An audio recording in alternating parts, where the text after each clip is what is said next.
Hey, this is High Vibe Tribe number 21, I believe.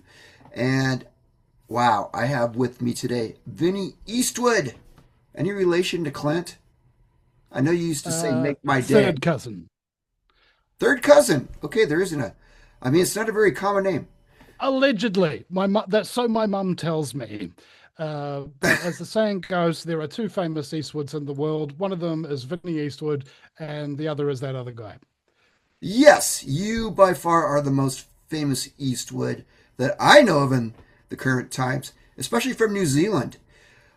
You know what? I love your Grokkopedia bio here. It says you're a conspiracy theorist, an activist recognized for your involvement in the alternative media and protests against you know what in 2021. And that you co organized unlawful, love that word, gatherings with Billy Te Kahika. And I have That listened was a very good. That was a very good attempt at the pronunciation. I got to give you that. uh, attempt, you said. So I obviously didn't do that perfectly. Uh, that's Maori, right? Oh yeah. Uh, how do you say it? Tekahika? Well, if you want to pronounce it I want to syllabic, pronounce it correctly. it's Tekaika. Okay. I'll just let you say it. Yeah. Don't you have, doesn't New Zealand have one of those like ridiculously long name towns? I forget what it was, but it was like 50 letters long or something. It was a Maori Uh, name. uh, Probably. I can't remember the name of it off my hand, but we've Who got can? Whakatane. We've got a town called Whakatane. Ooh, Uh, I like uh, that. uh, yeah, and Whanganui, and they're all spelled with W's and H's for some reason instead of an F. And Maori doesn't have an S sound in it, so if you want to, as the colonists said to them, cheers, the Maori could only reply, chur. And that's why Maori say chur. Chur, chur, bro. All Wow. right. So, I had no idea that any language didn't have an S sound. That's quite unique that I've ever well, heard of. we often imitate the sounds of things around us, and because there's no snakes in New Zealand to do that kind of thing, there's no S sound in the language. I Wow. mean, I That's could be making that up. In fact, I probably am. But sounds good to me. I believe it. So, I love your bio on your own website. It's like one of the best I've ever seen. Starts off, welcome, ladies, gentlemen, and hermaphrodites. You're all inclusive. My fellow slaves of the global plantation. How's that truth in advertising? And the Vinny Eastwood show is bad news. Well, I don't know if that's necessarily true, but yeah, you do like to dwell in some of the darkness that goes on in the world, as do I. Anybody who's like paying attention goes there, right? Uh, it's the lighter side of genocide. Well, welcome to the show, Vinny Eastwood. How are you?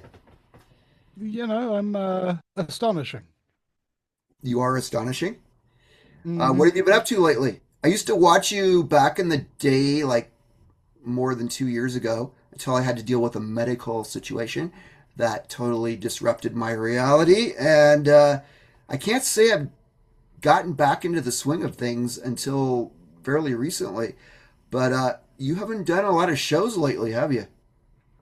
This is actually the first time I've had my show kitted up and my whole studio set up to do a broadcast in 14 months.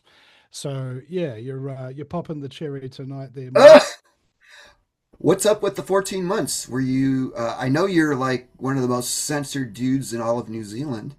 Uh, is that the reason? You just They they deleted Skype, which was how I did all my shows, and it was a big blow to lose my entire Rolodex of possible guests. sort of thing, as well as many issues in my personal life. And I think the longest break I'd ever had from the show before was 6 months, because when you're doing this kind of work, and if you truly care and you truly listen, it affects you. And you need to be able to take time off, sometimes significant portions of time off, in order to bring yourself back from that darkness, sort of thing. You know, as a bit of a comedian, the job is to make light of the darkness. This is true. So you're finally emerging from the deep hole you sank into. It looks like. Uh, so you know what? New Zealand is one of those places.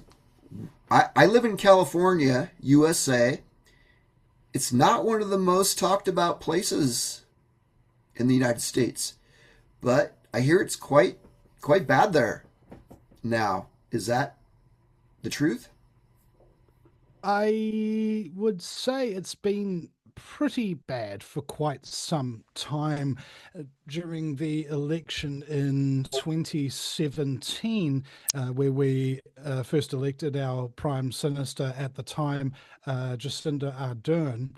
We made a documentary series called Who Are You Really Voting For, where we opened up the past and the current parties that were running for the election, and showed that they all have a long track record rather of saying one thing and then completely being shown to have lied and done terrible things. Now, under election law, that's not illegal. If you blatantly lie to the public, that's perfectly legal during an election. Under New Zealand law, they can pass any law they want at 4 o'clock in the morning with no discussion in the House. Perfectly legal. Under New Zealand law, you can pass laws retroactively. So, if, for example, me being one of the 80 most surveilled people during the 2015 election, where our previous Jewish Prime Minister John Key was being elected, and we were being illegally surveilled by the Government Communications Security Bureau, that's the CIA of New Zealand.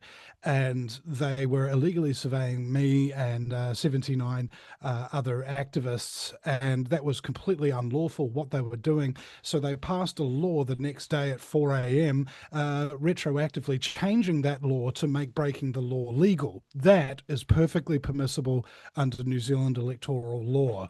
No previous government can bind any future government. So if you, for example, pass a law like the New Zealand Bill of Rights Act that guarantees you rights of freedom of speech, freedom of expression, the right to refuse medical treatments, and so on and so forth. They can just pass a law at 4 o'clock in the morning, like the COVID-19 Health Response Act, and say that you don't actually have those rights anymore. Perfectly legal. We have an elected dictatorship. So it's very different to the United States, where if a state passes a law, you can just move a state. But in New Zealand, it is one state for the whole country. So if the state passes a law, you're stuck with it. And you have to go to a completely different country in order to evade it. Wow, that's amazing. I've always heard that New Zealand and Australia were like test grounds of the New World Order. It sounds like that is very much the case. Back in the day, the suffragette movement gave New Zealand women the right to vote before any other Western nation did. And the reason why they tested it here is because the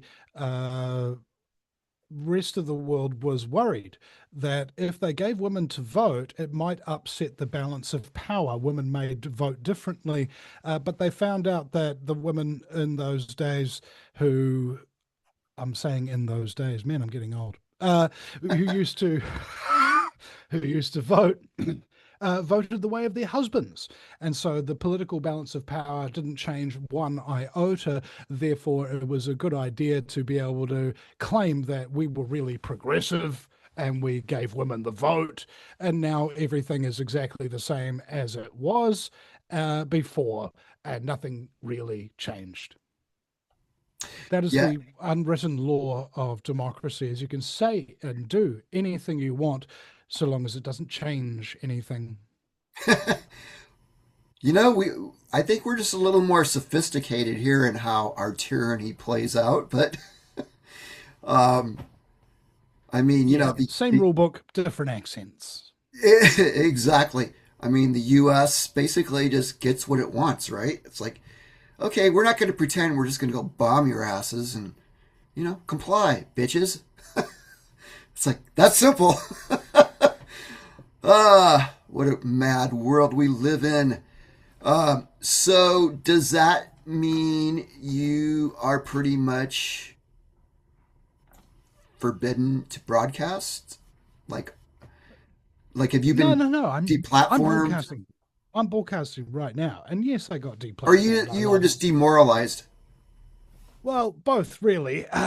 You get deplatformed, and that demoralizes you somewhat. I think I lost 98% of my revenue and 99.6% of my audience in one day. Okay, that's pretty Uh, demoralizing, I have to say. so I've been trying over the last couple of years to claw it back, and so I'm up to 1.5% of my initial audience before the deplatforming, and it's taken me 2 years to get to this point. So yeah, it's not been very encouraging for me to try and claw my way back, because at the time of my arrest, the bail conditions by which I was actually allowed out of prison, the police wanted to keep me in prison until my trial date, which was about 28 months later, because everything was backed up in the New Zealand court system during COVID. And luckily, I didn't have to stay in jail all that time. I was only there for 28 hours in solitary confinement with no daylight. Uh, that was pretty traumatic for me because I've got claustrophobia and I'm 6'6", so being in a Oh, solitary cell was yeah, quite a few panic attacks. And they banned me from accessing the internet or having an internet mobile capable phone, and I had to have oh, bail checks in the middle of the night, like what was it, 11 p.m., 4 a.m., 2 a.m., 1 o'clock in the afternoon. Didn't really matter. There was just a knock on the door, and they would just check, oh, yep, you're home. Okay, cool. And this is why at the time my wife and 1-year-old daughter were trying to sleep. So it was very traumatic for them, very traumatic for me, and it completely destroyed everything I'd ever built. I was the number one rated YouTuber for news production in the country at that time. I outranked the mainstream media by a significant margin, and I had maybe 20,000 hours worth of content, 6,500 shows, and nearly 50,000 YouTube subscribers. And I think maybe 1,500 US dollars a month coming through Patreon, and 3,000 US dollars a month coming from YouTube just from the super chats. That was only people donating to me. And of course, when the Christchurch Mosque massacre happened in 2019, which was a highly questionable event, by the way, because it became illegal to watch the evidence, which oh, as a journalist, that became quite difficult to do my job, because I would go to jail for up to 10 years for doing the job of journalism in New Zealand. And then subsequently, because I was questioning the attack and questioning COVID, they deleted all three of my YouTube channels, my Patreon, my Twitter account, and my Patreon. In the case of Patreon and all of those other things, I was never warned. And in the case of Patreon, they didn't even tell me that they deleted me, right? I got messages from YouTube and the other social media platforms saying that I'd been deleted, but Patreon never even told me that I got deleted. So if anybody wants to support me, they can go to the VinnyEastwoodShow.com or search Vinny Eastwood on Patreon or buy me a coffee, and you can support me there. Because at the moment, I think also I've been significantly focused on raising my children, Alina, who's 6, and Alfie, who is 3, and been spending so much time daddying that it's actually been extraordinarily difficult for me to get any work done, let alone keep a solid show schedule. So I'm really grateful to all those people who have actually stuck in there with me over this period and continue to support me financially so that I can feed my kids and spend time with them. I'm very, very grateful to everybody. Might be a blessing in disguise. Spending time with your children at that age is something you can never recover. So, you know, I'm sure you'll arise when the time is right. And you are arising, Hmm. even right now. You're right here. Yeah, We're talking about yeah. this. Have you ever thought about leaving New Zealand? At least twice a day. It's At I least, sort of right? well, it is said that you can't really appreciate your home country until you've been elsewhere. You know, and I've been to a number of other countries before, but not to live. Just to visit for a short period of time. And I think it's just more the fact that I haven't been able to travel, the financial burden of having to buy for plane tickets, hotels, et cetera, has been too significant for me, and also to pull me away from the show and the important work that I'm doing. It just wasn't feasible for quite some time. And now that I've got my kids, I really want to get them on a plane, before they turn 7. So at least that's kind of like part of their before the age of 7, children are on record only. They don't process anything. They don't think about anything. They just record the behavior. They record the experience as being normal. And so I'd love to be able to take them overseas and have them see that there's something outside of this accursed archipelago. The other down under, as I call it. Surely you must. The other down under. Surely you must go to Australia at least. That's like I've been hops, there. skip and a jump away. Yeah, it was like 3 hours on a plane, and you're suddenly there. I mean, I was talking to what was his name, Matt Bowden, about this, and he said he saw a cockroach crossing the path in front of him when he was in downtown Sydney, and he says, "Vinny, I thought it was going to ask me for my wallet." Wow, it's gotten that bad in Australia. Ooh. It's always been that way for 50,000 years, give or take. Yeah, it's kind of been the renegade outpost, right? From Yeah. from day Um, one. By the way, if you're living in Australia right now, just want to say those 3 words that keep you all pumped up because I love you very much. Aussie, Aussie, Aussie. Mm. Yeah, mate. All right. There's something. The difference between Australians and New Zealanders, our accents are very, very similar. It's just that in New Zealand, you don't move the jaw as much because it's much colder. And in Australia, you use the nasal passages more. Mm. Uh, so Australian sounds like this, mate, and New Zealand sounds like this. All right, they sound similar, but they've got a different pitch and tone for them. And my one of my mates, Mike, also named Mike, of course, he lived in Australia for a while, and I've had this corroborated by a number of other people who've lived in Australia and said that Australians are significantly more positive people than New Zealanders. If you had to, I was talking to John Ansley's this award-winning ad man in New Zealand who ran a lot of successful election campaigns for the government. And he said to me, the quintessential characteristic, the defining characteristic of New Zealanders is a distinct lack of enthusiasm. And I concur, even the further south in New Zealand you go, like I live in Auckland, it's near the tip of the North Island, it's about as far north as you can really go, reasonably speaking. And when I went to university, I went to Dunedin, which is almost near the tip of the South Island. And the lack of enthusiasm is absolutely real. Further south you go, the worse it gets. You're at a crate party where people are drinking huge amounts of alcohol. We've got a big drinking problem in this country, hence the reason why the country just it keeps getting run by alcoholics. But never mind. I was at a crate party, and this guy from the South Island next to me goes, "Yeah, it's going to be a good night, bro." And I turned to my mate Liam from Waiheke and I go, "These guys don't seem very enthusiastic to me." And Liam says, "Are you kidding me, Vinny? I've never seen them this excited."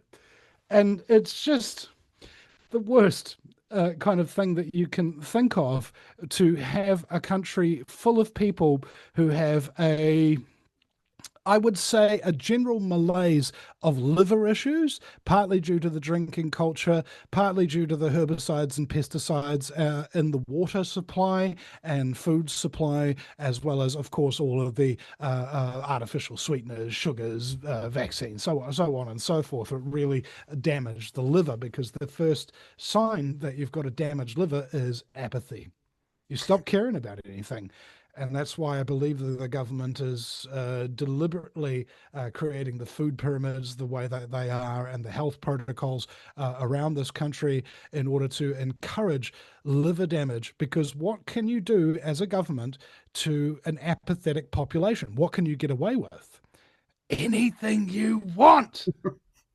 So true. Don't forget the chemtrails. I mean, geoengineering, The stratospheric the injection, the stratospheric aerosol injection. Yeah, and a million other ways that we probably don't even know about yet. You that's know, the same beautiful thing. same story here, just different tactics. That's about it. Yeah, that's what I said to an American talk radio show host, is that New Zealand is very different to America. We're obsessed with sports. We've got a huge drinking culture. We're obsessed with celebrities, and we drive around in big gas guzzling cars, and everything's getting more expensive, and people are really dumbed down and totally distracted by their phone, and the government's corrupt, and the police are militarized and authoritarian. You see, it's completely different to the United States. Okay. It's it's exactly the freaking same. And that's how you know we live in a new world order Well, it is already. it is the frickin' same in a lot of ways, but you obviously being more isolated on a couple islands, it's obviously a lot more expensive. You have to import a lot of stuff, right?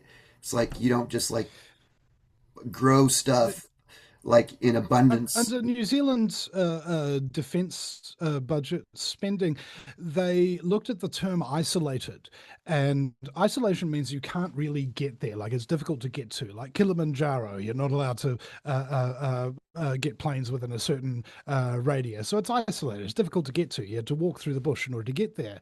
New Zealand is not technically isolated; it's remote, right? Good So distinction. you can get any of the things that from overseas that you want to hear.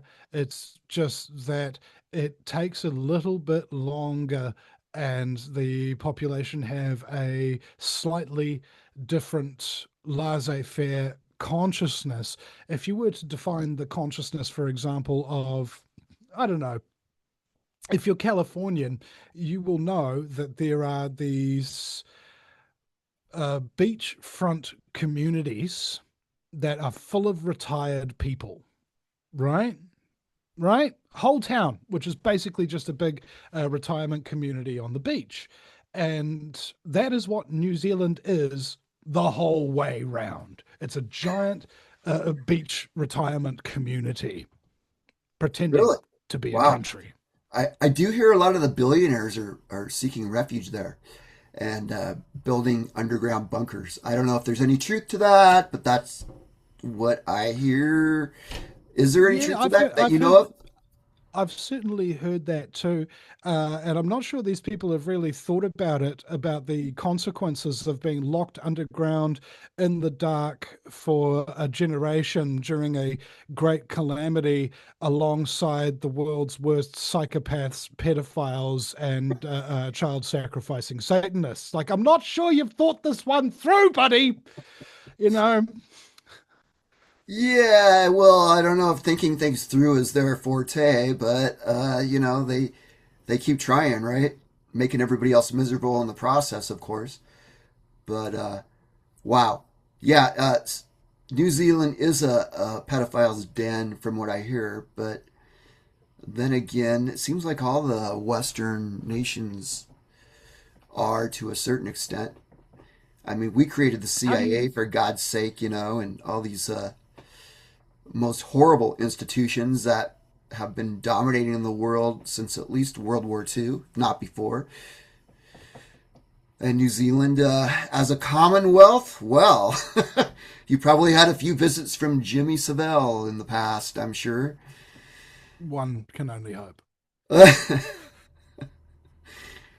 Oh man, so, Jimmy! uh, Jimmy's back, man. Look at that big smile in his cigar, man. It could be worse. Can't possibly see how, but I'm sure it could be. yeah, I know. I feel like that too.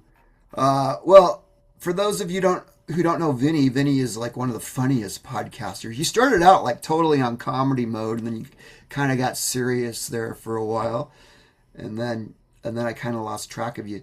Uh, it sounds like you're back on track for for Comedy Central.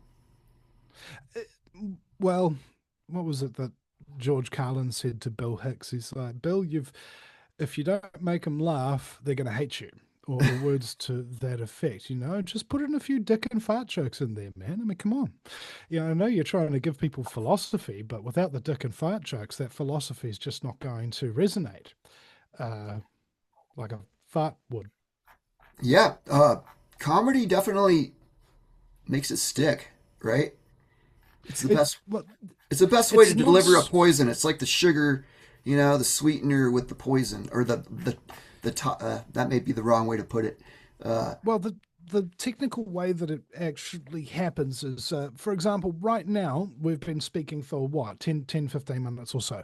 And that means the prefrontal cortex is still activated. That's the part of your brain that does black and white thinking. Okay, is the thing that's obsessed with facts, figures. And after about 15 minutes, if we've continued to be serious, the audience's brain will lapse back into the mammalian cortex, which starts to govern your emotions, your feelings of socialization, and social rules, things of that nature. And then, if we keep going for another 15 minutes, the audience will then start to trigger the reptilian cortex at the base of the brainstem. And that is what governs your fight, flight, freeze, submit, and attach responses. So, the way that is ordinarily communicated these things, especially if you're talking about political ponerology, is a very interesting term. I suggest people start looking at it. It's how psychopaths have seized positions of power and they have used those positions of power to advance their own aims, specifically psychopathic individuals in positions of power. Now, they are adept at getting you to lapse through that prefrontal cortex, go into mammalian and then into the reptilian, and specifically develop that attached response. Oh, he's going to save us all. We've got no problem. All we got to do is just sit and eat popcorn. Everything's going to be fine now because people aren't actually thinking anymore and they're not feeling anymore. They're just reacting in a survival mode. Right, that is the ideal that the people in power, for good or ill, really are trying to accomplish. Now, where humor comes in is it's a reset button. If I traumatize you with the worst, most horrific stuff for 15 minutes, your brain won't be able to handle it. You're going to start triggering in. But if I tell a joke, whatever phase your brain is in, it's going to reset directly back to the prefrontal cortex. For example, uh, I interviewed a woman named Rachel Vaughan, and she told me that her father, who was a 33-degree Freemason and a surgeon, used a curve blade to cut a hole in between her anus and her vagina and raped the wound when she was 7 years old. Now, over here, we have a very fluffy kitten, and over here, we have a very fluffy puppy. and they're best friends. And they're wrestling. They look like two fur coats in a tumble dryer. Now you see how the horrific information doesn't settle and continue traumatizing you because your brain gets distracted by the cute thing. You see, your brain only really reacts with what it last heard. And so, if you are constantly, as Socrates noted this in the early days of democracy in Greece, he found that the politicians who got up and spoke to the demos, the people, which is where democracy comes from, the ones who were most successful were the ones who got the crowd laughing on occasion. Because it kept them engaged and it stopped them getting traumatized by the reality that they were trying to put across. And that is why comedians make light of the dark situation. Mm. I think that's why George Carlin to this day is one of the most successful and remembered comedians And of the 20th revered. century, of all time, maybe. Hmm. Of But all time, yeah. resonates with me just for that very Hmm. reason. Yeah. Well, I definitely appreciate it because, it's like too much just dry facts will make you just like vomit, just like make you sick. It's like you have to have that kind of cure to the tonic to the toxin type of thing. Hmm. And Yeah. you have definitely mastered that ability. So You I take appreciate sugar. I appreciate that. Well, you take an apple, for example.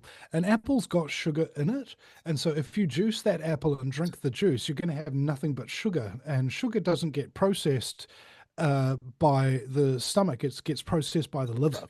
All right. Because liver processes toxins and poisons. But if you eat the apple's also with that sugar got fiber, and fiber neutralizes the poisonous effects of the sugar and it allows the apple to be processed by your stomach. You see, you package the poison with the cure just like nature intended. Exactly. So are you back up and starting your podcast again? Are I you guess out of your today is funk? I I was thinking about it and I'm like, maybe I am. Maybe I am, bro. Like I'm very tentatively going, what am I doing? But what I need somebody to pay for my Zoom account because back in the day with Skype, you could just call anybody anytime and talk to them for any unlimited amount of time. But now with all the different apps and everything, there's not a single app in the world that you can do what Skype did in all the ways that it could do it. Nowadays, the closest equivalent that we have is Zoom, but you have to pay for it. And Yeah. because of the massive hits that I've been taking, I can't afford to do that. So if somebody wants to sponsor the show for $30 a month to pay for Zoom, I will bring the frickin' show back. I totally will. Wow. It's yeah. That's how they're defeating everybody is financially. Seems like. Hmm. Uh, And I was talking to I'm sorry to keep interrupting you. Rob Davenport from Ground Zero Radio, and he told me that if you want to survive in this business over the next coming years, tighten your belts. Live within your means, keep your costs as low as humanly possible. So that way, if they come after you and try to sabotage you financially, you will be significantly more advantaged than, say, for example, Alex Jones, who had huge running costs. Right. But as soon as they came after him with that Sandy Hook law case and all this various other stuff that he had to go through, now Infowars.com is closed. It's just closed. And that's what's problematic about this financial incendiary bombs that they're putting out that is basically akin to censorship. When you censor somebody, it's not because what they're saying isn't true, it's because you fear what they might say. well, actually, it is because it's the truth. They don't want it. They don't want people to know the truth. That's the problem. Is because it is the truth.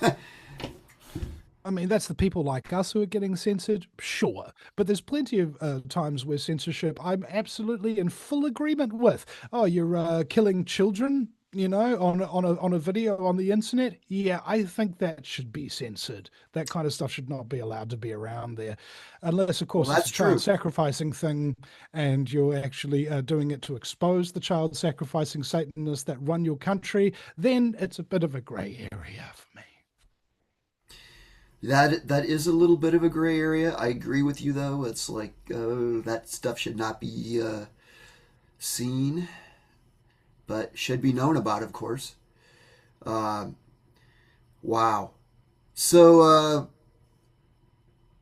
you were actually pretty big there for a while. I mean, I was just watching a video of you with Mark Passio and David Icke of all people, like two big wigs in the truther movement, if that's what you want to call it. Just the disclosure, getting to the bare bones of it all. Do you ever appear on other shows if you're not doing your own thing? I haven't seen you All the around time. lately. I mean, Oh yeah, I'm Facebook friends with you. That's how I kind of keep in contact with you. But I haven't seen a lot from you. You just kind of like dropped off the radar. yeah. I was working on a movie. I was working on some music. I was working on a novel. I was working out, taking care of my kids. I was busy in a whole lot of other different areas because it really hurt me that all of the work that I'd done for the good of mankind could just be taken so quickly and so brutally and leave me holding this empty sack. Because I know what I've done, I know where I've been, I know the amount of people that I've helped. But at this point, anybody who hasn't heard of me yet will go looking and find very, very little by comparison to how much they could have found if they had only been searching for me as little as 7 years ago. So yeah, I tried to branch out into other areas, but none of them really panned out. So, for lack of a better choice, I'm back telling the truth, trying to save humanity. It's what you were made for, man. Yeah. I see you. You don't even have 2,000 subscribers on YouTube, Yep. and you were a lot bigger than that, like just a few years ago. Uh, Yeah, 50,000. Yeah. are you on? I noticed you were on Rumble. Are you on like? But I didn't see that you were on like BitChute and Yeah, I'm Brighteon. there. You are on I'm not those. on rate. I'm not on Raytheon. Uh, I haven't actually heard of it, but yeah, I was mostly just doing it on YouTube, and I think that was probably my Achilles heel because it wasn't backed up all my other shows on other platforms. So now, and even that, like, if people want to help me, I want to be able to get back some of those things that I lost, not only because they got lost on YouTube, but because the hard drives that I had, about 40% of the hard drives of my collection of body of work failed. Oh my And God! it costs like $50 a gigabyte to get that stuff back, even to check whether or not anything's on there. And I think we're looking at about nearly 10 terabytes of stuff at $50 a gigabyte. So you do the math. It's just like this is a crazy freaking amount of money that is needed just to claw back stuff that was already put out there and is subsequently nowhere to be found. That is pretty disheartening. Yeah. Have you been able to salvage anything off the archive.org or anything like that? I don't know how much Nope. they save, but They don't keep the videos, they don't keep the audio, they just keep the links and still shots or descriptions. something. Yeah, maybe not even still shots that I've been able to see. It's just basically, yeah, everything I've ever done was just gone. It's just gone. One of my friends, David Kelso from PSEC, told me that he had downloaded previously my entire YouTube channel's worth of content, and he may or may not still be in the process of trying to go back through the online archives to try and match up the titles and descriptions and things of that nature. But I haven't heard any progress on that for a number of years now because it's just like, if somebody says, "Hey, can you find an old video, just one old video?" They're like, "Yeah, sure. Okay, can you find 6,500 old videos and do those?" That's true. Yeah. Did you have that many? 6,500? Wow. Or something like Yeah, that. I was averaging ten subscribers per video, and I at the time when I was deleted across three different YouTube platforms, I had 65,000 subscribers in total. Well, I guess you have to take it as a badge of honor that you are so reviled by the powers that be. That's a that's a sign you're doing the right thing, man. Uh, you're not the only one. There's many out there just like you. Um, Mm. I've had like a lot of I've had a lot of people in some people, like from David Icke, were prescient enough to start their own channel, knowing that this was probably the outcome of their truth telling. So, have you ever have you ever contacted him and tried to get an iconic or something of that nature? Oh, I've been on Iconic a number of times, and David has been so supportive of me. I think I met him back in 2012, I think, when he came here for his conference, and I liaised with his conference manager and found the venue for them and hotels and all of that kind of stuff because they weren't in New Zealand and they didn't know the lay of the land, but I did, and I helped them out at that time and got to speak at the end of his 10-hour conference while everybody was very sleepy and wanted to go 10 home. hour But conference. Yeah, yeah, that man is indefatigable.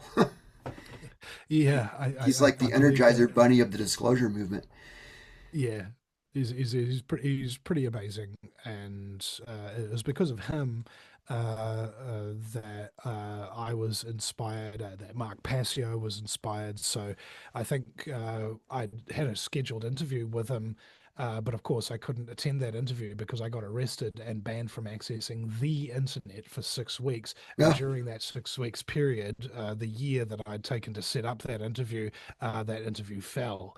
So I reorganized the interview, and Mark Passio had been telling me, Mark Passio considers me a peer, and he's just fantastic, and he was telling me how much he really wanted to interview David Icke, and I couldn't get that going for him, but I had David Icke coming on my show, so I called up Mark and I said, "Do you want to join us? Because what do you do for your friends? yeah, What they can't do for themselves." pretty good present. Uh, And it was by far the best show that I've ever done.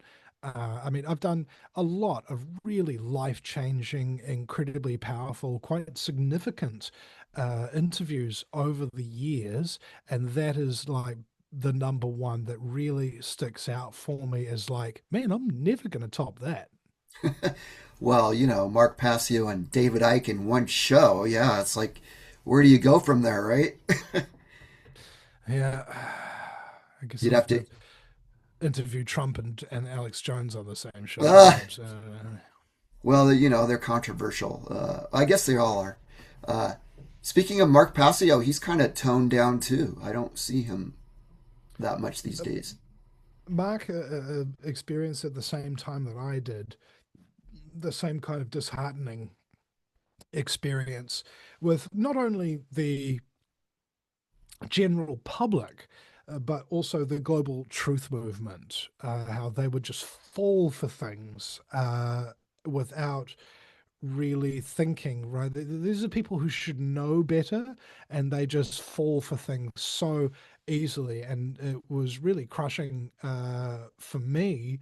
And then I had a private conversation with Mark, and I realized he'd actually felt exactly the same way about it. And both he and I have been taken a step back from broadcasting quite significantly to do other projects in his life and our lives. And yeah, it was quite sad to see him because as a man I really looked up to and learned a lot from because of his great work. And I think that there is always a time in somebody's life where you think to yourself, you know what, I've done enough. Yeah, I've, you I've got it. done more. in this vein that anybody else has ever done. I think I have produced, there's a number of other outlets in New Zealand that came about after I got arrested while I was banned from accessing the internet, and they all benefited from my lack of having an audience. And their audiences grew really, really massively during that 6 week period when I was banned from accessing the internet. And they have retained those audiences because they haven't been banned. Whereas I have not retained virtually any audience. All I have is my track record and my reputation. They've got the audience, but they don't have a track record. They don't have the reputation that I did. And so it was quite a big blow to me in my consciousness, just like right here, bro, right here. That hurt. That hurt so much. But then I thought about it. What if that was a good thing that happened? What if, through my self sacrifice in deliberately getting myself arrested for the cause of freedom in a very public way, what if, because of the suffering that I endured, for that, it inspired these people to start their operations and begin finally, after 10 years of being the only truth broadcaster in the effing country to tell the truth in all the different spectrums of detail, I was suddenly not alone anymore. But although I wasn't alone, I didn't have an audience. It's, you know, I've got a quote from Tom Waits' 1976 on my wall behind the computer there. The large print giveth, and the small print taketh away. Indeed. There's another show I used to watch out of New Zealand. Was it Counterspin or Counterpunch or Yeah, yeah, that was something like that? Calvin Alpin and Hannah Yeah. Sparrow. I went on tour with them to try and help them. Was it When I Counterspin? Yeah, Counterpunch. it was Counterspin. Spin. That's it. Uh, I honestly lost track of some of these things due to my own personal issues that I've had to deal with in the last 2 years. Kind of reorganized my life into a chaotic spin, and then I had to reemerge from it and kind of pick up the pieces in my own way. A lot of us are going through that these days in our own ways. Uh, is that show still on? I don't know, to be honest. Probably.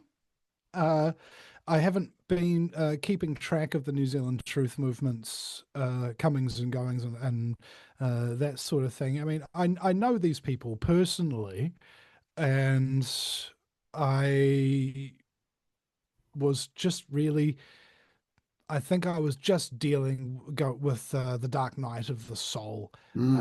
at that point in time, You needed to and check I out, really. recalibrate, get your, and if you have kids, that's a whole other reality that you need to focus on. Of course, I mean, What was that's done to us forced us to become who we are.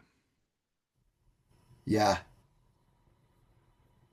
and it's not done being done to us, no matter where we are. It's just a little more severe where you're at. Uh, Yeah. what is it like in I'm New? not finished. What is it like in New Zealand these days? I mean, if you just listen to the alt media, it's like you're all stuck in a house. You don't have electricity. You're just like sitting there cowering to Big Brother. I'm sure it's not quite that bad, but obviously your freedom of speech is restricted, and obviously any lashing out against the government will result in an instant economic hardship. Uh, what is it like Very there? Just recently, uh, just a few days ago, I believe, Bishop Brian Tamaki, who runs this organization called Destiny Church, a very, very successful church in New Zealand here, and he's been speaking out against the mass immigration.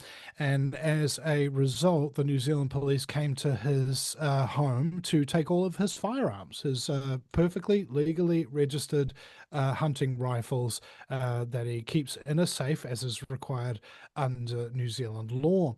Now, this is far from an isolated incident whereby the people of New Zealand who tell the truth and are very adamant about it find themselves in hot water with the government relatively quickly and extraordinarily underhanded and in some cases very illegal means in order to shut them up and prevent them from continuing to be a threat to the narrative that the government puts across. So if I were to look at a list of the things that are happening, I mean, besides what happens to me, the New Zealand government has back doors to Facebook, X, and various other forms of social media here, YouTube. So they don't need to ask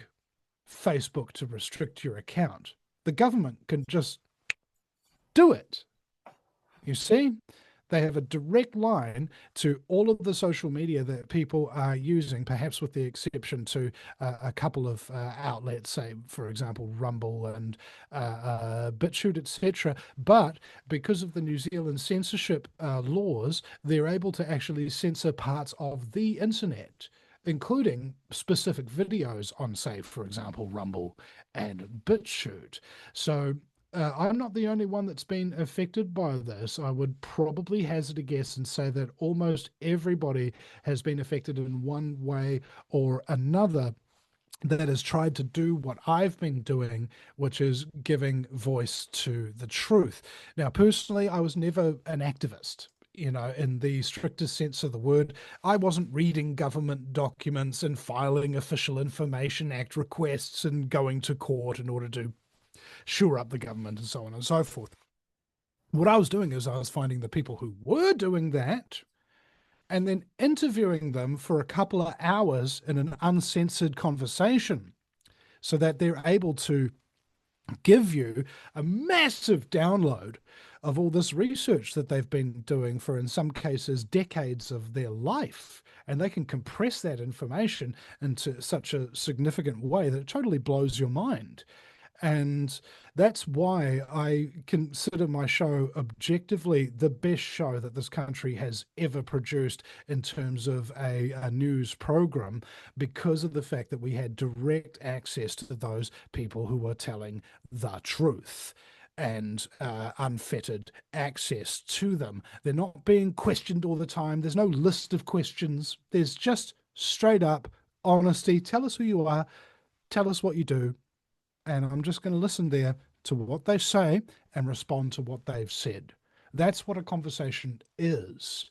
And to this day, I haven't actually seen any other outlet that has come out in New Zealand for truth or whatever that has followed that model that I pioneered and proved to be successful. The most successful alternative media speaker in the country ever, and probably the most successful that there will ever be in the foreseeable future, because I used straight up honesty and empathy with the people who were sacrificing their time, their money, and their safety in order to get the truth out to people, even when they didn't want to listen. I wanted to listen to them. And in many cases, a lot of these activists were about to commit suicide or stop being activists at the time that I interviewed them. And they are still alive today, and they're still activists today. And they credit me with that. Nice. So when we look at the rest of the country's alternative media, I can't really criticize somebody who's doing something. Okay. Not really. I can criticize people who are doing nothing, And I know that there's a lot of people listening right now who are doing absolutely nothing to help the truth be out there. They're not donating, they're not sharing posts, they're not commenting, they're not broadcasting, they're not interviewing, and they're not publishing any of their own content. And that is extraordinarily cowardly and dangerous to the future of any kind of free society, because it is the people who do nothing that are, I think, in many ways, the most dangerous for a society, because whether it's apathy, ignorance, laziness, or cowardice, those four horsemen of the apocalypse that Mark Passio talks about, they are all responsible for the downfall of society. So, regardless of whether or not I agree with somebody who's a truth broadcaster who has a severe personality disorder, who lies, who is mean to me, who defames me, I still give them props and support, because at the very least they are publishing and they are broadcasting and they are putting at least some truth out there, as opposed to those massive quantities of people who are doing absolutely nothing, who should be effing ashamed of themselves. You tell him, brother. uh, and you tell it more eloquently than Mark Passio. He really goes on rants. It's fun to watch him. He just like, fucktards! God! I remember one time I was listening to him, and Mark Passio is like talking about the excuses people are making for not getting on the truth battlefield, that kind of thing. And I think the words he used, and I'll never forget it. I don't give a rat fuck what you were doing. Yes, he Yeah, yeah, got to the point where I would tune into him just to see what the latest rant was, and boy, he could really get pissed. like he hates things, Yeah, he hates with an absolute passion, and that passion is very much frowned upon by people who are complete pussies who take shit lying down, right? They see anybody ranting, angry, or swearing, that kind of thing. It just turns them right off. And I say that's why Mark Passio is the human litmus test for the truth movement. Are you really into truth? Then you'll be able to listen to Mark Passio without freaking out and having your sensibilities fucked with, yeah. right? If you're really into truth, that is probably, he's the most offensive, and rightly so, and good on him, truth teller that I've ever seen, because he literally says it like it actually provably, objectively is, right? Regardless of the flavor, it is still the same ice cream. I always liked him because his name fits perfectly into passionate. It's like he was very passionate about. Well, he is. I shouldn't talk about him in the past tense. He's still out there doing his thing, but just not as often. I think he's giving courses now or something. I actually met somebody here in the Bay Area, San Francisco Bay Area, who was taking one of his courses like last year, where he was trying to teach people, trying to get over his rants and trying to like, okay, these people are fucktards. Let's just deal with it. Let's teach them how to use media, social media, and computers and all this, so that they can become part of the great network, The the One great, Great Work the Network, which I was one. on for a time, yeah. Yeah, exactly.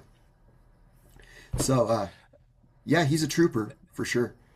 It's who you can inspire. And he said for a long time, it's just like, my way is not the only way of doing it. Okay. If you don't like how I'm doing it, take the objective information that I'm giving and take the style out of it. Do it in your own style, just as long as it's true. And that's all permissible. You can go online right now, ladies and gentlemen, to whatonearthishappening.com, go to Mark Passio's website and steal every single presentation or podcast he's ever done, reword it in your own way, and rebroadcast it, right? He's encouraged people to do that. In my opinion, he's probably one of the only people who's ever actually really done that, Yeah, because the truth is objective regardless of how you say it. There's only two things you can guarantee about it. It is what it is, and it isn't what it isn't. have any of your videos that you lost ended up on that channel? Uh,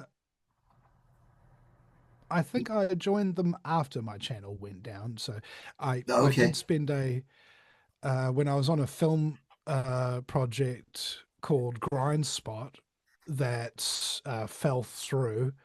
Uh, I was really, really upset. Like I think maybe the most upset about anything that I've ever been in my life, getting kicked off of the Grind Spot movie. That really, really effed me off. I was writing it, I was directing it, I was editing it, I was producing it, I was making coffees and getting food for people and all of that kind of thing, and rehearsing the act. I was doing freaking everything I could in order to get that movie going, and then they just oust me, without even so much as a warning. And that hurt me so much that I went straight immediately to try and do something productive, because that's what happens when I get hurt. I try to retool and rearm and go back out there and do something productive in other ways. So that's when I found out that 40% of my hard drives had failed, because I went through them. I think I had 16 in total hard drive. That's on average one a year, ranging from 1 terabyte to 4 terabyte hard drives that were just full of shows that I'd done. I was quite prolific. And that's when I discovered that 40% of those shows had been deleted, in terms of those hard drives don't work anymore. So I spent a month or two uploading as much as three of my older shows per day onto a spectrum of social media to try and claw back, a bit of what I lost. But it was just like, it was, well, about 4,000 shows that I had to do that with. I wasn't That able to sounds finish it. suspicious that that many hard drives would fail. Uh, that, did they zap you or something with some kind of hard drive No, well, I mean, removal? these drives hadn't been plugged in some cases a decade. You know, And they I really they fail just they fail if you don't do that. yeah, I mean that's why most very important digital companies will have backups, right? Maybe three hard drives going at any one time, backing up the exact same thing. So in case one fails, you've got the two backups, Oh and if wow. they're on the extremely off chance the one of the backups fails, you've got another one. Whereas I could only ever afford to have one hard drive at a time, and then my computer fills up with all these shows that I'm doing, dump it onto a hard drive, boom, get another hard drive, plug it in, start loading it up with all the shows that I'm doing, and then dump it when I'm done. That kind of thing. I was just doing a run and gun type operation here. I was never trained how to edit. I was never trained how to be a talk radio show host or a comedian or a meme writer or a writer or a singer or any of the other various creative elements that I did. I learned that by paying attention to people who already had those skills and had conversations with them and incorporated some of the things that they knew, but I didn't actually have any kind of like full time from I know nothing now, and then somebody spent all their time teaching me how to do one thing. That never happened to me. I had to do all of the work to a large degree by myself without any support. And I've become quite proficient across the board in all of these avenues of media production.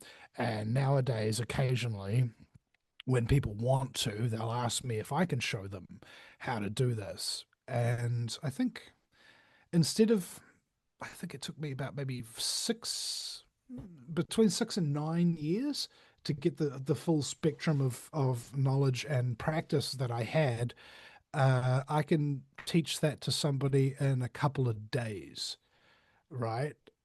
So they can save themselves practically a decade of fumbling around in the dark and just suddenly, oh, it's all set up now.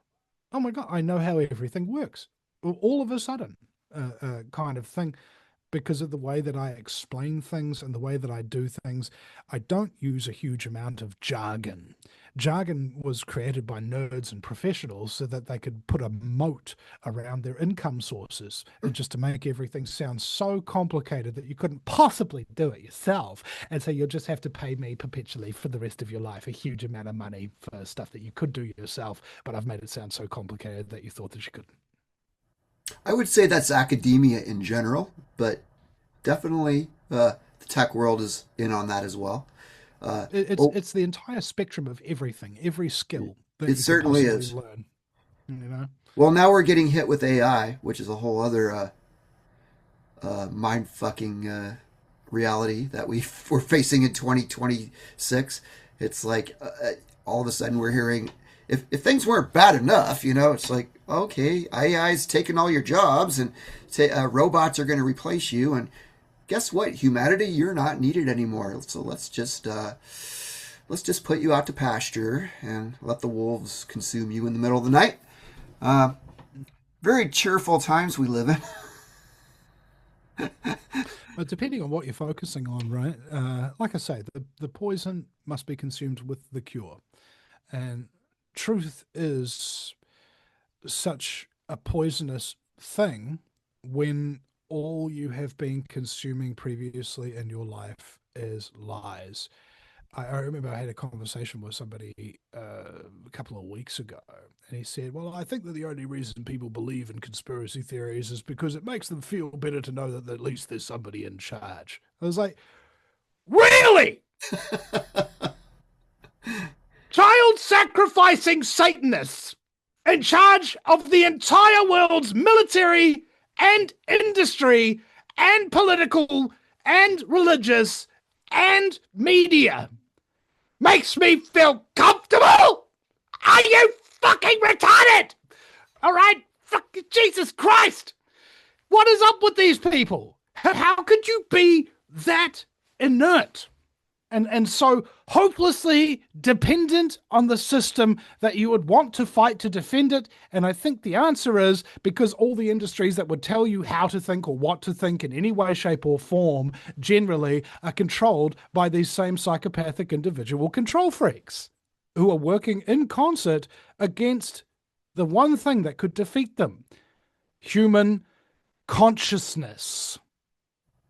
You want to defeat the New World Order? It's down to consciousness, man. If 51% of people believe something, know something, that's going to be a massive conscious shift in the very fabric of reality.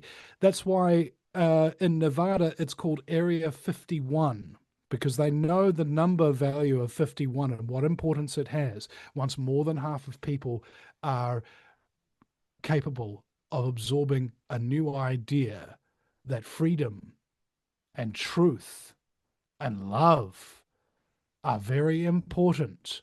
And the truth comes first. Your love comes second, and then your freedom comes third. And then your freedom backs up your truth, and your truth backs up your love, and your love backs up your freedom. You see, it all starts with truth. And if you, and as Faithless, the song Lion Tamer, maybe it's Faithless, I forget it off the top, that if you place a thing in the center of your life that lacks the power to nourish, it will eventually poison and destroy everything that you are. No one can be the source of your content. It lies within, in the center. And I believe that there's a very, very lucrative industry out there that is being paid billions to prevent people from recognizing their own strength, their own power, and to get them into lives of mediocrity and meaninglessness, because it is beneficial to the quote unquote powers that be to disarm people psychologically, intellectually, even physically, to make them are no longer a threat. Anybody who can think, anybody who can fight, anybody who can feel is a threat to the New World Order. It's the antithesis to everything that they are, and they're using 1,000 different means 1,000 different times a day to try and destroy the human spirit and the advancement of human consciousness that will threaten them and prevent their plans coming to fruition. And it is people like me and Mark Passio and David Icke, who you can all see on. I could probably say it's objectively maybe the best show you will ever see, ladies and gentlemen, from anybody, anywhere, at any time. You watch that show with Vinny Eastwood, Mark Passio, and David Icke. It's on YouTube now. You can watch it for free. You will see how big of a danger we are to the unconscious humanity who cry out for freedom. Well, I would say that every industry is geared towards bending human consciousness to their will. But yes, especially the ones you mentioned. I'll definitely include this video in the links down below because this is a good video. You can't go wrong with Mark Passio or David Icke. So is this really just 4 months ago?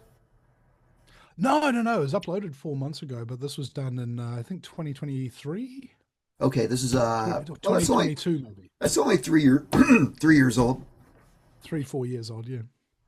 Yeah, At this I point mean, in time, anyway. but I guess 3 years these days is like a decade used to be. Have you noticed that? Like, Yeah, it seemed like only last week that we were getting locked down, you know? the whole time thing is like so weird because Dilation. some things seem a long time ago and some things seem like 2 weeks ago, and they could have happened at the same time. Hmm. That's what's Hmm. really trippy about it. They say we've entered the twilight zone, and it really feels like we have. Yeah, I'm having a big inspiration all the time now because I've realized that meaninglessness is something that most people feel. Have you noticed that? Like people's lives don't have real purpose and real meaning in it. And because my life has purpose and my life has meaning, I'm actually incredibly grateful for that. You know, there's a lot of people who can't say that they've got that in their life, and I do. And I'm so grateful to be able to have that, and so grateful to have anybody want to interview me. Thank you, Mike, or anybody want to Thank you for listen coming to on. me. Thank you, viewers, and listeners, and wherever you're from, or how whatever much is done to you. This is kind of one of the most important thoughts I thought that I ever had to share with an audience. Is just think about it clearly for just a moment. Think about who you are. Think about the things that you've done in your life for the cause of good. Whether it's helping an old lady across the street or interviewing Mark Passio and David Icke, whatever. It doesn't matter. Are you doing good that makes the world a better place? And then think about all the things that have been done to you. Think about all the horrible things you've suffered. Think about what the people have done to you. You didn't lose your moral compass. You didn't lose your sense of humor. You didn't lose your sense of right and wrong. You kept going and you kept being a good person because you chose to do the right thing. That was your choice, even though all the elements told you to pick the easy way out. You chose the hard thing that most people are far too cowardly and apathetic and ignorant and lazy to do. You made the right choice. In with all of the terrible ingredients that were chucked into the possible meal, you made a banquet of your awesomeness. And you shouldn't fucking forget that. Okay? Remember that. Anytime any of these pathetic individuals in this world try to tread on you, remember who you are, remember what you've been through, and remember how special and important you are, and that you are better than them. You are. It's not an arrogant thing to say that you are better than the majority of people. The only question is whether or not you use those abilities for good to shepherd the weak through the valley of darkness, or you use it for evil, for your own aggrandizement and personal gain. And you made the right choice, and you are awesome. And it's okay to accept that fact about yourself. It's okay to pat yourself on the back. Just say, hey, you know what? Good on you. You did it, mate. You fucking did it. Everybody else was trying to downtrod me and trying to destroy me, but I lived. I survived. I made something that was worth making. I did something that was worth doing. And these people couldn't stop me because I was too powerful, and I still am. That is who you fucking are, and there's nothing they can do to stop you. That makes you awesome. Thank you. Thank you. Because if it was just me and Mark Passio and David Icke doing it, we don't got this. It's only because of people like you that this movement has any chance of succeeding. You are critical to the future of mankind. Protect yourself. Know your value. Because I see it. And I know that you are valued and you are loved. Wow, I didn't know you were moonlighting as a preacher. You just stated that perfectly. Well, thank you. Amazing. Has to be said. Has to be said, and you said it quite eloquently. So, wow.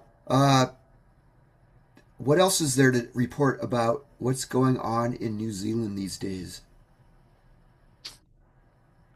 1080 drops, I guess. You ever heard of monofluoroacetate? What is it? Monofluoroacetate, compound 1080. It's a fluoride compound, Oh and yeah, it's one of yeah. the most toxic substances known to man. And New Zealand dumps it into our pristine bush and waterways. Really? And it can be an endocrine disruptor in people who drink that drinking water in the parts per trillion, right? And that stuff has been dumped all over the place. And the people who are dumping it, like the local city councils and things of that nature, those city councillors in many cases have shares in the pesticide producing companies. So they're literally lining their own pockets at a cost to the genetic purity of the country. Okay. Oh my God. And like all out, like if I went out there and killed a native New Zealand bird, like tui or a fantail or something of that nature, they're beautiful birds. Or If I kiwi. killed one of them, a kiwi, yeah, sure. Uh, they're much harder to find because they only cruise around in the dark, but they're much easier to catch because they can't fly. But I digress. It's the reason why Kiwis were nearing extinction when the New Zealand Maori were the only ones living here, because it was a really freezing country and they were Pacific people, and the only way that they could keep themselves warm was by killing the national bird and stealing its feathers and making cloaks out of them. But anyway, I digress. Uh, when we have a huge amount of problems being caused downstream, even at something in a concentration of parts per trillion, you've got a whole lot of different health effects that can come from that. Birth defects, for example, we're having children born with organs outside of their bodies, or young boys being born with multiple urethras, just like on how the guy was threatened on Team America World Police that he would drill different holes in his dick so that when he pisses, it shoots out in all different directions. There are kids being born like that No in way. New Zealand because of 1080 drops, and the environmental protection for this is basically non-existent because it is so expensive to test for 1080 poisoning at those low concentrations that they simply refused to test for it. And so therefore the country is given this clean green image as being poison and pesticide free. How can they guarantee that? Because they never fucking look. I Oh my God. love it. And like if you got for example, I believe the very first groundwater survey that ever occurred in New Zealand, I think it was done in like 2008 or 2009 or something. I was talking to what's his name? Clyde Graff from the Graff Boys. They made this wonderful documentary that you can watch on YouTube called Poisoning Paradise about 1080. And they also made public one year about the groundwater surveys they were going. 90 something percent of New Zealand's groundwater, like the aquifers, the stuff that you drill down to make bores and things like that, is contaminated with battery acid, herbicides, pesticides, 1080, fluoride, glyphosate, so on and so forth. All of these poisonous, endocrine disruption, cancer causing chemicals are in the drinking water. And under European drinking water standards, it's very, very different to New Zealand. For example, you're allowed 1,000 times the amount of glyphosate in New Zealand drinking water standards than they allow in the European Union. 1,000 times as much poison we're allowed. And Wow. let's Okay, and that's just what's in the drinking water. Think about what's in the air with electromagnetic wireless radiation. People who have got their 4G and their 5G and their Wi-Fi going everywhere. I mean, even if you're living in an apartment in New York City and you look for a Wi-Fi signal, you must be getting bombarded with like 60 or 100 or even 1,000 of them simultaneously. And this stuff's really bad for you, man. And the reason why New Zealand has a really high cancer rate in some cases is because of the EMF protection standards that are going on here. Now, for example, in my office, I had Paul Waddell from safespace.net.nz, who's a specialist in electrosensitivity and testing locations for their ambient EMF wireless radiation. He came into my office one time and we tested it 40,000 milligauss. It was like pretty high. And so we turned off and we replaced the keyboards with wired keyboards. Still 40,000 milligauss. So we turned off the Bluetooth mouses and we replaced them with wired mouses. Still 30,000 milligauss. So we changed the light bulbs from LED to incandescent. Still 30,000 milligauss. So we turned off the Wi-Fi router and suddenly we dropped to 4 milligauss. Oh, wow.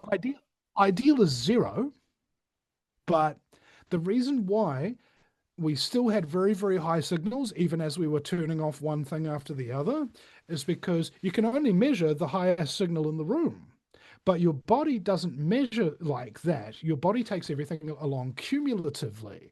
So if I had three Bluetooth mouses and three Bluetooth keyboards and three computers with Wi-Fi, plus one Wi-Fi router, plus the lights. That's 11 sources of 30 to 40,000 milligauss.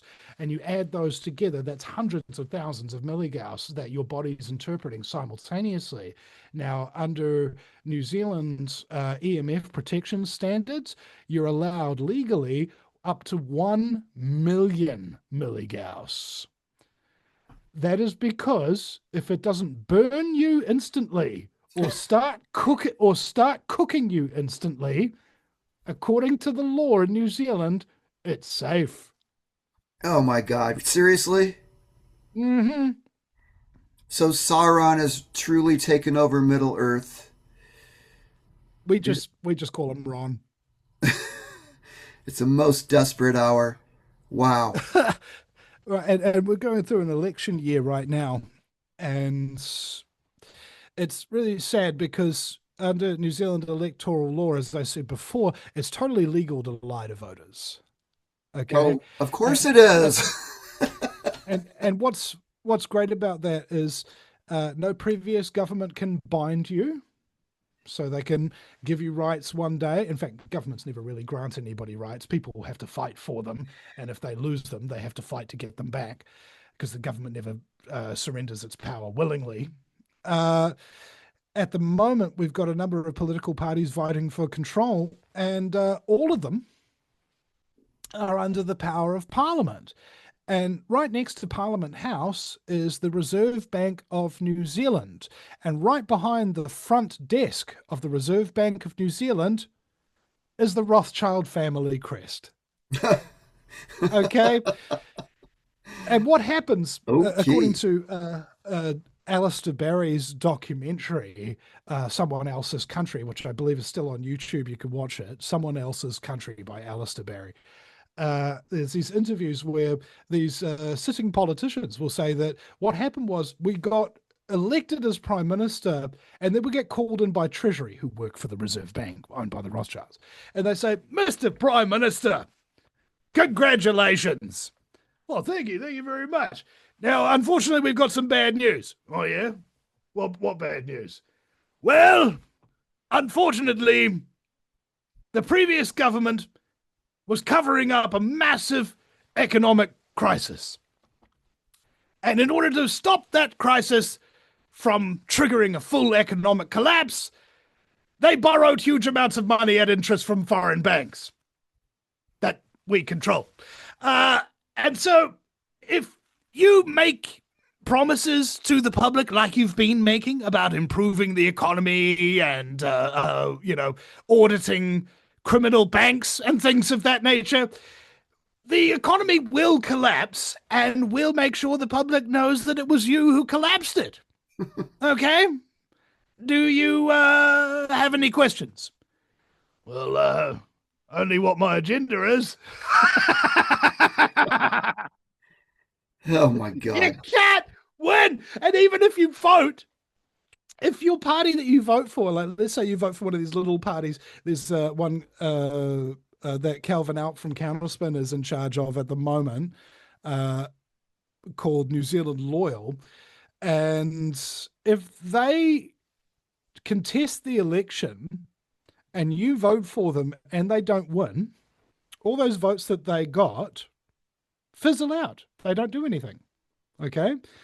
Not only that, not only do they fizzle out and not do anything, those votes get given by proxy to the parties that did get in.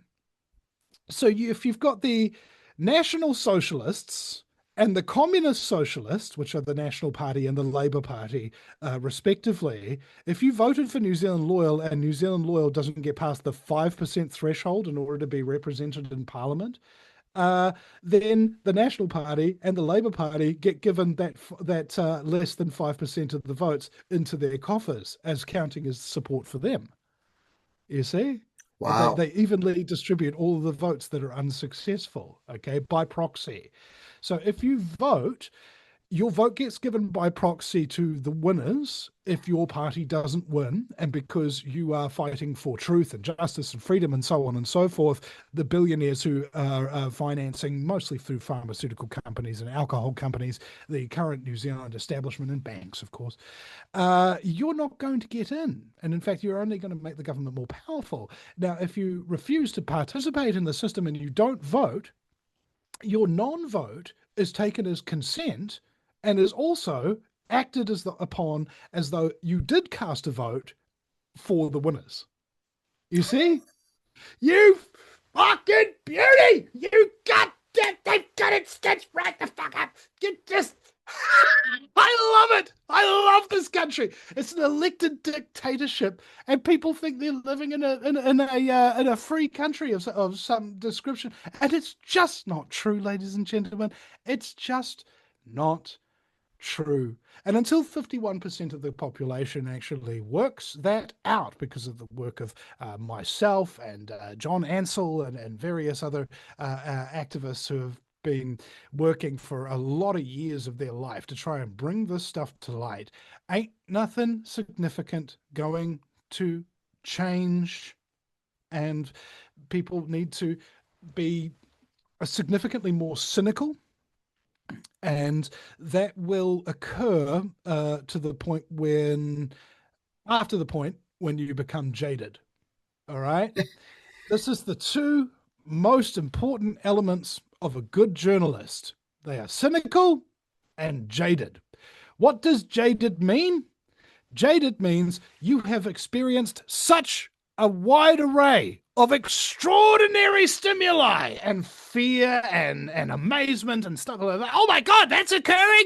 Until eventually, somebody can come along to somebody like me and just with the most shocking, horrible information that they've ever heard in their life. And I go like, yeah. And pretty much, yeah. That's what being jaded is. Now, what is being cynical? All right.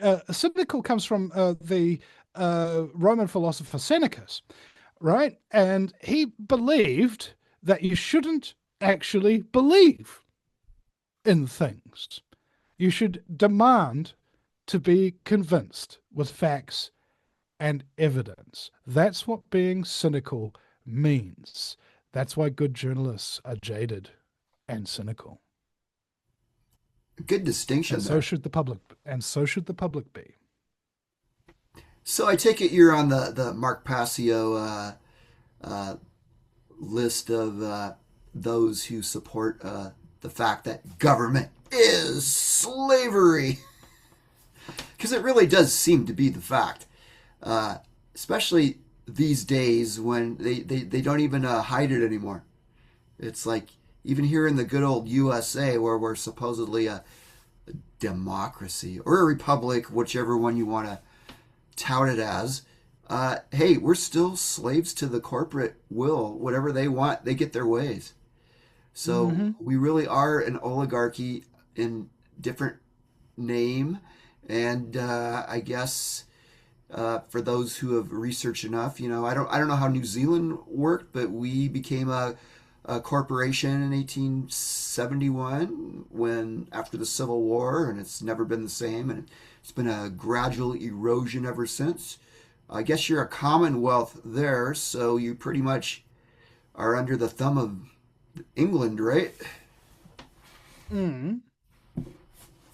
Well, I mean, New Zealand is still a former British banking colony. Okay, as part of the reason why they set up New Zealand in the first place was to launder money from for the Bank of England.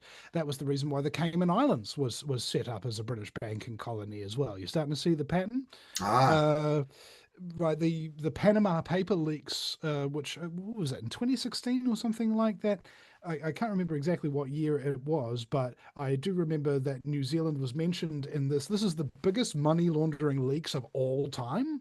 Okay, and New Zealand was mentioned somewhat of like 66,000 times in those things. There is a river. There might be a pattern there. Yeah, dirty laundering money coming through this country. And I remember The famed Penny Bright. I've got her on my wall up there watching over me. God rest her soul.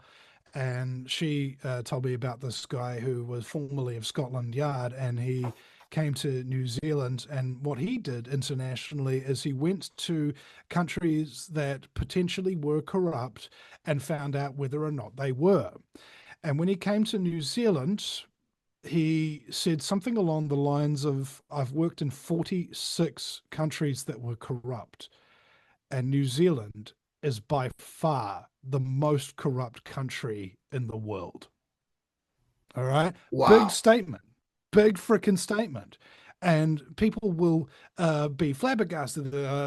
How can that be? You know, we're at the top of Transparency International's corruption perception index as being generally accepted to be the world's one of the world's least corrupt countries, maybe top three at least, usually number one. And the reason why that is because the members of Transparency International New Zealand, the members of the board of Transparency International New Zealand, are among some of the most corrupt pieces of shit that this country's ever produced. And the questionnaire that Transparency International sends around every year in order to compile their corruption perception index, keyword perception, is a voluntary disclosure statement. So it works like this. So, New Zealand, you guys got any corruption over there? And New Zealand says, why no? We don't. And send the form back blank. Oh my God, seriously? You can't make this shit up. All right. It's it's just so good. They've got it locked down, man. Right. You have to marvel at their absolute will. This is something Mark Passio talks about, Yeah, yeah. is about the will of the New World Order. They will do things that you and I will not. And that is why they're winning right now. Okay, there's a lot of people around there saying, "Oh yeah, we're winning, Vinny. You don't need to worry. Just trust the plan and stuff like that." I'm like, "Are you fucking kidding me?" All right, child trafficking numbers are up. World wars are still going on. Debt's highest it's ever been. Corruption's the worst it's ever been. What fucking metric are you looking at thinking that the problems are being solved? They're not. They're just getting worse. Principally because a lot of people trust the plan and therefore abdicate their personal responsibility of doing anything about the ruthless criminal sociopathic scumbaggery who are absolutely subjugating and destroying the very subsets of human life and freedom and consciousness. Okay? Don't abdicate your responsibility. You are responsible. If you're living in this place and you know that any of this stuff is going on, don't let anybody else do your fighting for you. You have to get on the field. You have to do something. Anything other than nothing is fine by me. Just don't do nothing. I get a kick out of people who say they want to escape the United States because of the political situation and move to places like New Zealand. Uh, as bad as it is here, I think you definitely have it worse over there. No doubt about it. Yeah. I remember Um, like our judges, for example, local court justices. I think there's like, what was it? Vince Seamer from kiwisfirst.co.nz. I once had him on the show, and he said that, Vinny, out of the 167 judges that we have in New Zealand, 160 of them are related by first cousin at least. You want to get an independent trial in a New Zealand court? First Good cousin. luck, buddy. You know, What's the the population in New Zealand? Like 5 about million or five, something? yeah, around about 5 million. That's so tiny. Yeah, I I mean, mean, you can imagine the Dukes of Hazzard had a better chance of exposing corruption than we do. so you're all related there. Yeah, I mean, you may as well be. Again, it's like my former producer, the somewhat fabulous Mr. Mitch Santel, used to say that New Zealand is a small town pretending to be a country. That's a great way to put it. Well, everybody's heard over here at least that there are more sheep in New Zealand than there are people. Mm, I there's don't know if that's 30 true, times but as that's what everybody thinks. Yeah, I think there was something like 30 times as many sheep as there are people, whereas I choose to think it's just 31 times as many sheep as they thought. I'm sure you're including some of the human population in that sheep count, Yeah. but uh, Uh, that's beside the fact. Uh, what hope do you see for New Zealand? We all have to like operate on some kind of hope for things turning around, even though it seems rather hopeless a lot of the time. yeah. So, in order to manufacture hope, what I figured out is the key is to lie to myself. All right. There is. Self delusion often solves that Oh, problem. oh, bro, oh, bro, there's just so much hope, and we we we're gonna win. We're gonna beat them all. There ain't no problem we can't overcome. These lies that I tell to myself on a daily basis so that I don't get depressed are extremely important. Okay, every hope is good, especially false hope. It doesn't matter whether or not what you're hoping in is true. Just believe it. And do something about it, obviously. I mean, I mean, yeah. it's really like any battlefield. It's like, are you just going to give up and, or are you going to like fight, The consequence while of you still giving have up. some breath in your lungs? Uh, So you're talking about a dark future where you'd be stuck in a box 4 meters by 4 meters alongside a railroad track, and you'd be surveilled in everything you do, everything you say, everything you even think, and you read your mind and that kind of stuff. And you'll probably never leave that apartment block that you were born in. Okay, and you'd never be able to think an original thought. You'd never go any place that you've never been before. That will be your life. That will be the life of everybody who is alive in humanity for the next 1,000 years. A living nightmare of unimaginable totalitarian proportions that has never been seen before. That is what will happen should you fail, ladies and gentlemen. that sounds Okay? like that sounds like that scene in Lord of the Rings where Frodo gets the lecture. It's like, if you do not find a way, nobody will. And then they show the scenes of the slavery system, and that's pretty Mhm. much not Well, hyperbole. it's That's really where we're at.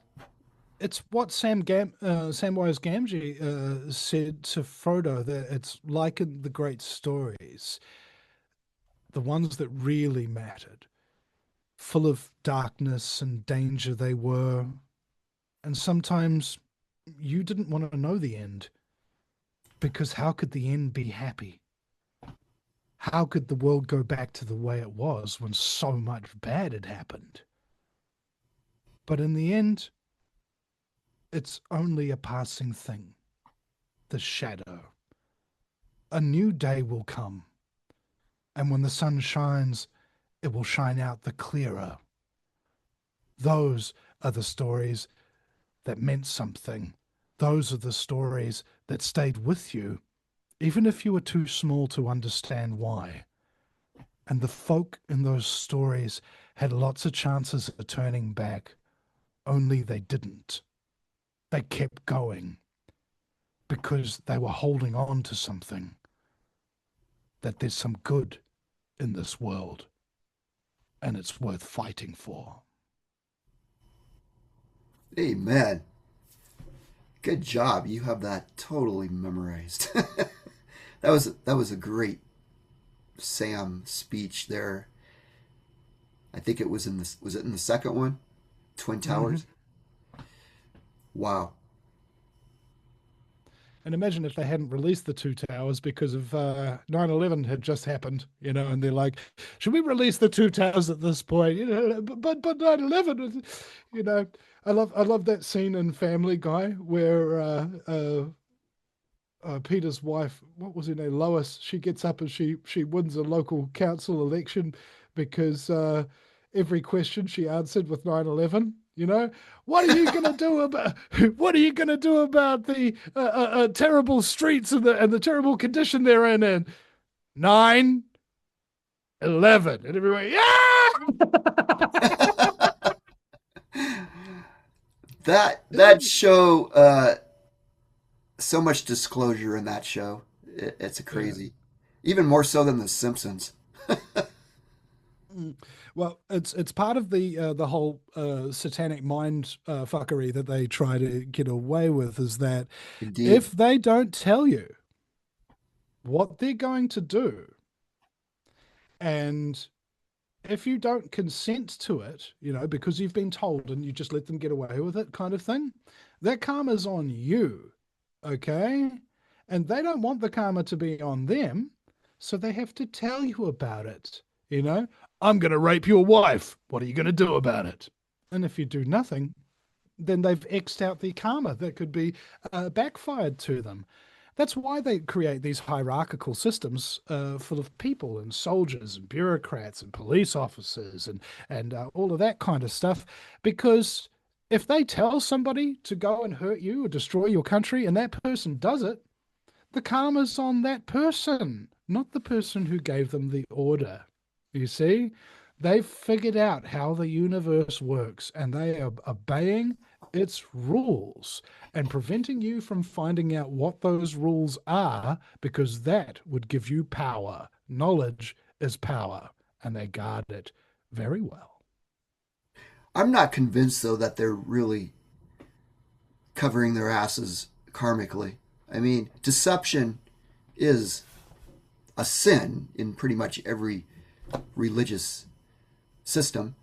So if they're just putting this out to you in a movie or a book that you've never read, how are you supposed to consent to that? They can't. Because it was out there. Just like in Hitchhiker's Guide to the Galaxy, guy was really upset that all of a sudden they're building a highway through his home and about to knock it down with these huge dozers and so on and so forth. But you were put on notice, and he goes, "Yeah, but that notice was underground in a council building." On a wall behind a big stack of filing cabinets that were blocking the wall. Yes, but we did put you on notice, and we did, and we did, by your silence, get consent. You see, that's why Mark Passio talks about the forgotten word, which is also the most powerful word. No. No, indeed. Uh, and that's partially true because people not being aware is consenting. That's why we have to learn about this stuff, no matter how horrible it is to learn it. Because if you just passively go, nope, I don't want to deal with that, no, la la la, la la la, that is a form of consent Hmm. because you're not protesting it. So Yep. And basically, and even then, protesting is not actually a active resistance either. When a captain says fire on that ship full of innocent civilians, his chief in command will say, I will officially protest that order. And then he puts it down on the log and then fires on the vessel anyway. You see, protesting is a measure of consent. Okay. Protesting doesn't really change anything per se. It is what the individual does, and it is the consequence upon those people that are in control, right? Dr. Rima Labo talked about how the world is in a interesting place whereby it is humanity that is losing every major battle, every skirmish, every battle, every war there's ever been fought by the New World Order against humanity. The New World Order has won. Hands fucking down, they have won. Why? Because we're on the defensive. You can't win a war on the defensive. we have to go on the attack. Okay? We have to strategize, we have to organize, we have to mobilize against their lies. You see? It's only then that we shall have victory, when people really want it enough that they are prepared to die to obtain it. That is the people that you are very difficult to enslave and destroy, is the people who would rather die than be slaves. But unfortunately, it's gotten to the point where people would rather die being slaves. And that's pretty sad. We're pretty pathetic these days compared to our ancestors who Yeah. kept Well, this tyranny at bay for generations and generations. And here we are in the 21st century. And it just seems so overwhelming. And, it's like to the average person who hasn't studied this, even somebody like me or like you, who's like been studying this dark stuff for a long time, it seems pretty dark and daunting. But for somebody who hasn't, who's just getting into this for the first time, it's like, I'm gonna faint. I can't handle this. It's too much. it's completely overwhelming. Completely It's overwhelming. too much. Right? It's 10,000 hours. All right? That's how much. If you're listening right now and you've never heard anything like this before, and you don't quite understand it and you feel relatively overwhelmed by it, all I'm asking you to do is spend 10,000 hours watching documentaries, listening to radio shows. Why do you think conspiracy theorists get so pissed off when they get called conspiracy theorists? Because they've spent 10,000 hours looking at this shit that you haven't even fucking heard of, you dipshit. Shut the fuck up. Listen to people who've done their fucking research for once in your miserable, pathetic, meaningless life. You might learn something. You might find that your life actually has a purpose. Okay? Maybe that might be an idea worthy of merit. You frickin'. I, I put this thing in a group one time, just asking an industry of people whether or not they lost their jobs because they didn't take the jab or refused to wear the mask, and would they be interested in joining a project where that wouldn't happen to them, where they'd be valued whether or not they did that.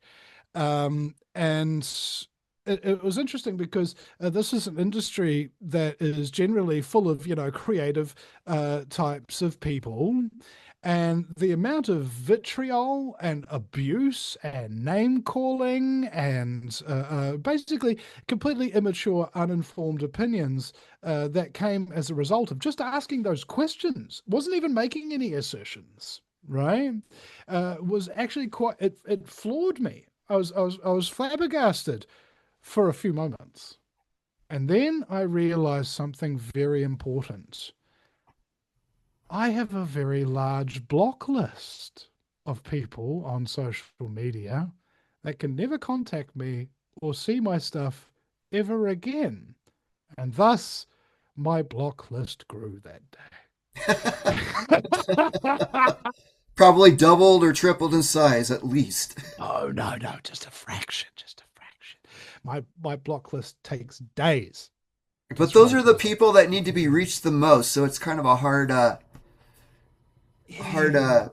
you But know. again, But then again, you can't sustain abuse if people are just roadblocks. So yeah, those people, like, because I'm an empath, I feel that shit. That's why I have to take time off from the show from time to time, because I can't talk to somebody about being raped by her father who was a Freemason, and doing surgeries on her and stuff like that without feeling it a little bit. And for so sure, I've got to shake that off. you do need to And shake that off. thus the participation that you engage in online content, you have to have a very low tolerance to people who are ignorant. Okay, what's the opposite of ignorance? Is nescience. Okay, ignorance is the information has been presented to you and you've chosen to ignore it, hence ignorance. Nescience is the information exists, but you've never come across it before.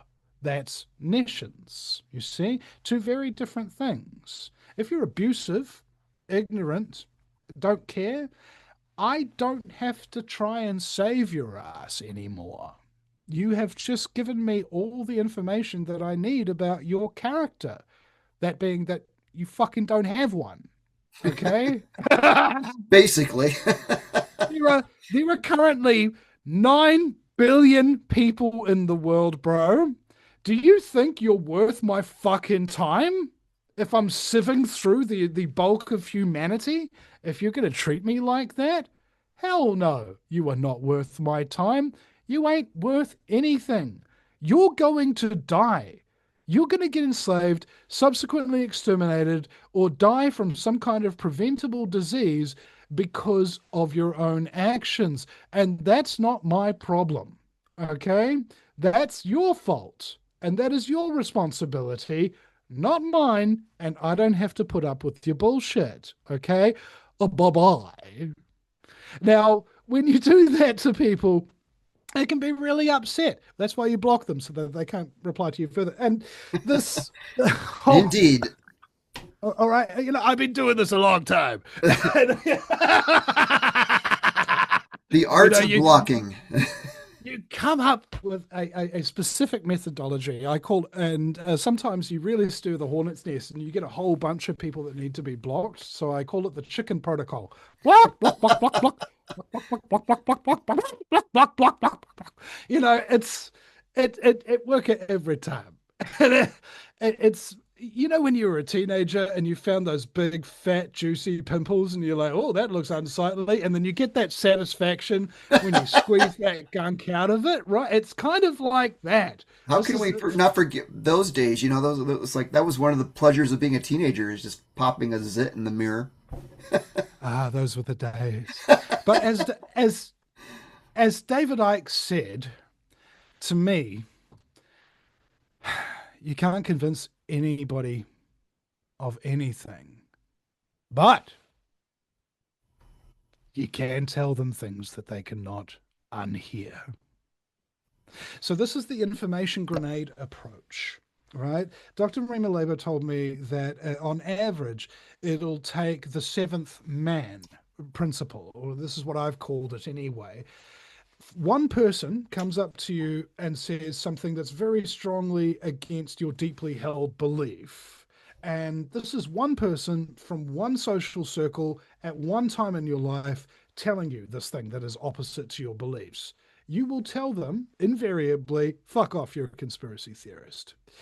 Now, by the time you get to the seventh person from a seventh different social circle at a seventh different time in your life, coming up and telling you the exact same thing that you would ordinarily vehemently disagree with, by the time you get to that seventh man, that is statistically when you will consider changing that belief. Okay? So this is the information grenade approach. You pull the pin, you chuck it in, and it blows up in their face later. You don't have to convince them. Say one thing and walk away. I can see the frustration that a lot of my listeners have had because every day or every Christmas, they have arguments with their families about stuff that they've already told them that their families don't believe yet, don't know yet, and don't want to know because they haven't had six other people tell them from those other groups and times in their lives. Okay? That's not your freaking problem. One thing is all you need to say, and they cannot unhear it. And hopefully, at some point, maybe, you don't know, maybe they'll wake up to it eventually once they've talked to the seventh man, who may, in fact, be you at that point. You ever been at a party and somebody comes up to you and has a conversation with them and you tell them a couple of things and you see the penny drop for them? Wow. Actually, some other guys have been talking to me about that. And so, you've got them, you know? And that's the problem, though, is that sometimes the truth can be terribly overwhelming. And it takes practice. It's like a skill, knowing when to shut your mouth because somebody ain't ready for it. Indeed, and we've all made that mistake of going too far too fast. We've all had that experience. I wouldn't say it's a mistake because experiences train us in the skills, and every bad thing that happens to you is training for something that you will do in the future. And at that point, you will be ready for it. Good point. How so we've been going about an hour now? More? Are you I keeping don't track of know. time? I don't know. Uh, We started about 1 o'clock. It's now 3 o'clock. So we're bang on about 2 hours. All wow. right. Damn. Sounds about right, doesn't it? It sounds about right. Yes. Well, give us some optimistic closing words. I think I've given you plenty of them, but Give us more. I'll give you the very basis. That, the person who actually got me into it, John Eisen from Uncensored. I've got a little poster from his Uncensored symposium in 2009 on my wall up there. Like all the inspirations on my wall. This is like a little Vinny Eastwood museum up in here. He says these. He says these very simple 8 words. Okay, so if you come away from this interview only remembering 8 words, it should be these: fuck them if they can't take a joke. Indeed. So, You know, tell us where we can follow you, where everybody can follow you, what your plans for the future are, and are you making a comeback right now? I am not 100% sure. If somebody sponsors me $30 a month to pay for Zoom so I can actually continue to start interviewing people again, I will make that comeback. All right. It's absolutely certain. That is my pledge and my promise. If somebody starts doing that for me, I will purchase Zoom and I'll start interviewing people again every week to help to contribute again to this general malaise of trutherism that is out there. And for those of you who are unfamiliar with my work, it is voluminous, and I've interviewed basically, a good portion of the people that have ever really spoken up to any real significant level in the world in terms of truther and conspiracy circles. I've interviewed most of them. All Mm-hmm. right. Like you wouldn't believe the list of names that I could rattle off the top of my head. So, be that as it may, this show is not for the uninitiated. The Vinny Eastwood show is not for the uninitiated. You go to the Vinny Eastwood show when you've just got no other choice. Okay? Like when you when you are so miserable and you feel like killing yourself and you've lost your sense of humor and you're beset by depression and you know so much and people don't listen to you, that is when you start listening to the Vinny Eastwood show because you will then ascend to the next level and come to the realization, hey, I know everything's really, really bad, but I'm now comforted by the fact that I've found something much, much worse. Vinny's jokes. So you can go to the VinnyEastwoodShow.com. That's Vinny with a Y because it's the most important question. And Eastwood, like, go ahead, make my news, and go ahead, make a donation and help me to survive and take care of my babies and continue this work of truth that I've been doing since 2008, 2007 ish.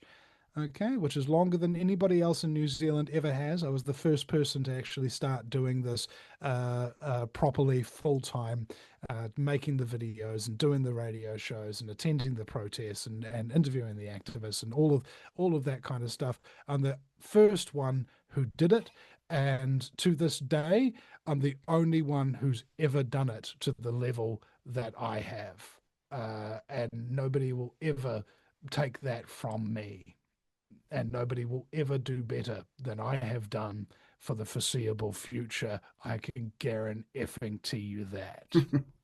So go to the VinnyEastwoodShow.com and support me today. You can follow us through YouTube and Patreon to support us there, and Facebook is a good one, and Rumble and BitChute. There's all sorts of links and all sorts of pages on the homepage of the VinnyEastwoodShow.com for which you can get yourself stuck in and realize through my works and engaging with them quite a bit that you don't want to kill yourself after all, and you'd actually rather live. And have a smile on your face and do something good in this world rather than allow it to do something bad to you. And I suppose we all signed up to be at this particular juncture of the shit show we call Planet Earth in 2026. So here we are getting our Chinese fortune cookies worth of may you live in interesting times. Well, Vinny Eastwood, I can't thank you enough for joining me today. Of course, I'll put all your information and the links down below the video. And, well, I really do hope you're on a rebound here, ready to get back. Everybody should please support this man. He has interviewed some greats out there. I mean, David Icke, Mark Passio, doesn't get any more classic than that. That's just the beginning. He truly was a pioneer on the battlefield in the tiny country we call New Zealand, which is a lot more draconian than anything we have yet experienced in the United States. And believe me, we've experienced some draconian shit here. So, well, hopefully come back and join me again. I'd love to. Thank you, sir. Pleasure chatting with you. And everybody, please tune into Vinny's channel. And I'll catch you next time on High Vibe Tribe TV. Everybody have a good night and an even more pleasant tomorrow. Bye-bye. Have an astonishing night, ladies and gentlemen. Bye-bye.